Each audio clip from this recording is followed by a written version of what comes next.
first? I'm going to hand it off to you. Yeah. Actually, never mind. I'll feed you. I'll feed you. All right. You'll feed me? Not literally, but I'll feed you you hungry? the beers. Well, the beers today. That sounds kind of cute. Thanks. Appreciate that. Welcome to another edition of BeerAmerica.tv. Look, John Pinkerton is here with us, as always. And look who's doing a return.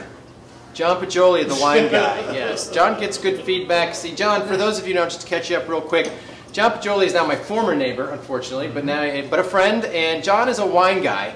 And whenever we used to have block parties, I'd say, oh, you got to try this, you got to try that. And so, right? I'm learning to drink some good beer. He's learning how to drink some good beers in the middle of all of his wine parties. So there you go. Right on. That's how it works. Right, excellent. So I thought this would be a good episode for John because we have done Brooklyn beers in the past. He seems to like them. So talk about you. We're going to actually do two beers right now. So go ahead and talk about what we got. We're going to do two beers side by side, effectively made by the same breweries. Oh. They're collaborative beers. Okay. But what's interesting is that we have one that was made at the brewery in Germany and one that was made at the brewery in America. And I'm talking, of course, about the collaborative effort between Garrett Oliver of the Brooklyn Brewing Company and Hans-Peter Drexler of Schneider Hopfen-Weisse. And there we go. Okay. So, of course, Schneider makes an outstanding Hefeweizen, really kind of an archetypal, classic example of the style. And just generally speaking, hops, I mean, the Germans are very proud of their hops, and they will talk about the fineness of the hops and this and that. But generally, most German beers are not hoppy. Right. They don't really push the hop forward character. Mm-hmm. What they're looking for is this subtle, refined note. Okay. Now, of course, in America, we have lots of beers that are very hop forward, and I think the concept was basically that Garrett wanted to put the American stamp on a very classic German beer style, and Hans-Peter, I think, was loving the idea of really kind of mixing up a very traditional German beer style, and the result has been spectacular. I tasted this, I don't know, 2-3 years ago at the Brewgrass Festival in Asheville, North Carolina for the first time. Oh, that's right, you're doing the wine glass yeah, thing. of course. So we're starting off with the Brooklyn. We're starting off with the one that was actually brewed at the Brooklyn Brewing Company in, of course, Brooklyn, New York.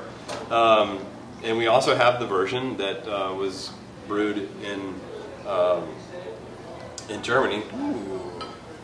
And they are actually different. So oh, there's a glass that disappeared. Wow, I can smell the hop character from here. It's like that beautiful blend of down. Oh, we have a couple people behind the camera here. We're at the Moon River Brewing Company, by the way, in Savannah, Georgia, and there's like people all over on the side of the glass. And David Little and Dow Scoggins are behind the camera. But this is very nice. Hoppy goodness. I'm always a big fan of what Garrett Oliver does. And yet, behind that hoppy goodness is that classic Bavarian Hefe character. You've got that banana clove element going on. Super smooth. Nice. It is. Yes. Very really smooth. Nice. And it's got that, and it seems like one of these, because it's the bottle re-fermentation that gives it that champagne-like character. I would I don't know. I mean, I wouldn't call it carbonated to me. It's just fizzy. Well, Slightly. it's definitely, it probably is higher than average. Typically, Hefeweizens are way on up there. I mean, you hear of like 2.7 volumes, to 3 volumes of CO2. That's, the average American beer, whether it's craft or otherwise, is probably more like 2.3, 2.5 is pretty high for standard draft. Yeah. In the United States. 100% bottle re-fermented ale. I've seen this one on the shelf a lot, and I don't know why I've never bought it, but that's super nice. I'll tell you what, all the stuff that they're doing with this bottling line, the Brooklyn Brewing Company a number of years ago, they really took the plunge, and Garrett has done probably countless lectures on, the whole, what they call method Brooklyner-Schneider, their version of bottle conditioning, and they went very authentic, and they basically put this beer into the bottle completely still. There's no carbonation whatsoever. They rely entirely on the re-fermentation, and the results. We've tasted Brooklyn 1, and 2, and 2, and now this. And I've got to say that early on, and we haven't even gotten to the German version yet. This is a front runner for me right now this year. I mean, really, just nice. Oh yeah, that's exactly the way I 2010. felt about it when I tasted it at that beer festival for the first time. I was like running around going, "You've got to go over there and taste this. It's amazing." Did you have your shirt on, or was it? I still had my shirt on. All right, good. So it was early. My pants were still okay, on, good. the whole 9 yards. It's completely legit. All right, good. But So we need to drink fantastic these beer. and to try the other one, or we need Yeah, clean glasses? we probably want to do a little side-by-side action, I think. Okay, all right, well. Or at least I want to. All I want to be able to Let's do that real go quick. back and forth. Okay, This is, here, you have to drink planning out of in one action, of those. folks. There it is. ladies and All right, so we're going to go to the version brewed in Germany this time.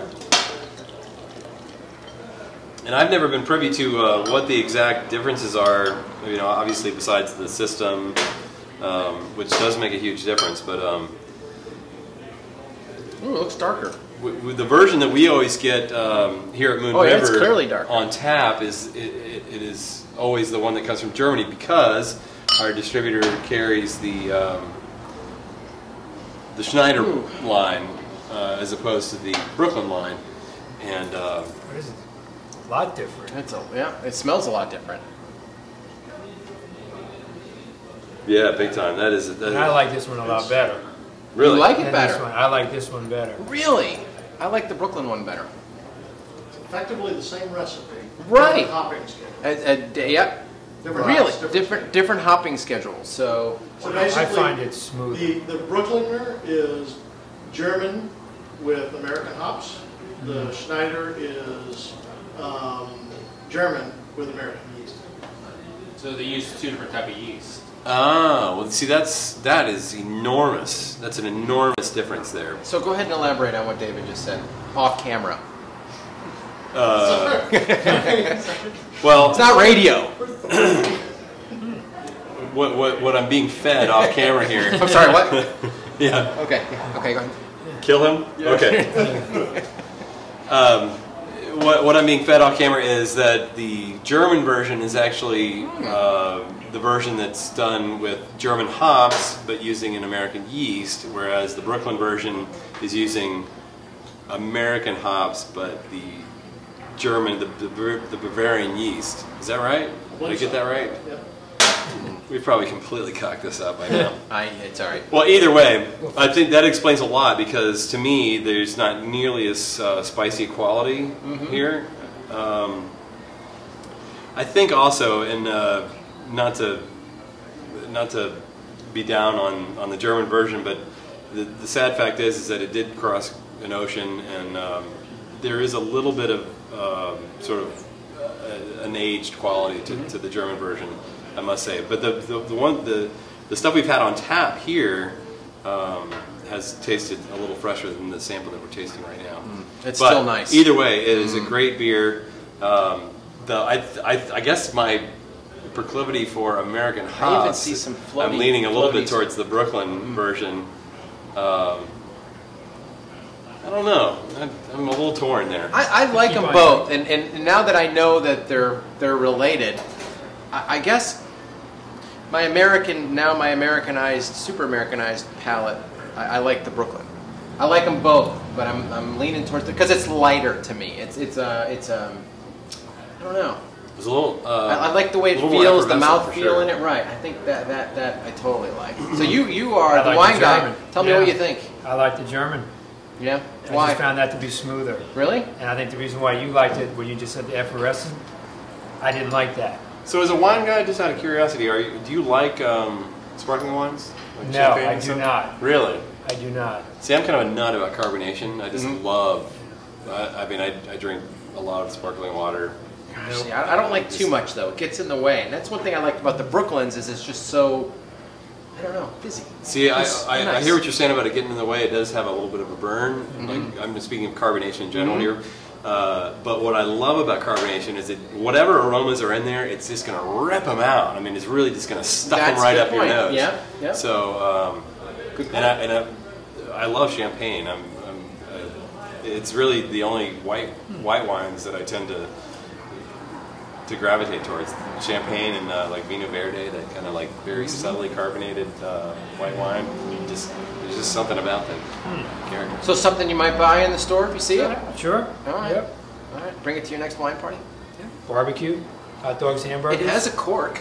Oh no, not the other one though. But The other both one of did. them. That's a good little beer thing. Actually, I'm you going say to have to barbecue. figure this one out. Both of these beers would be amazing with smoked meats. I mean, amazing. Nice.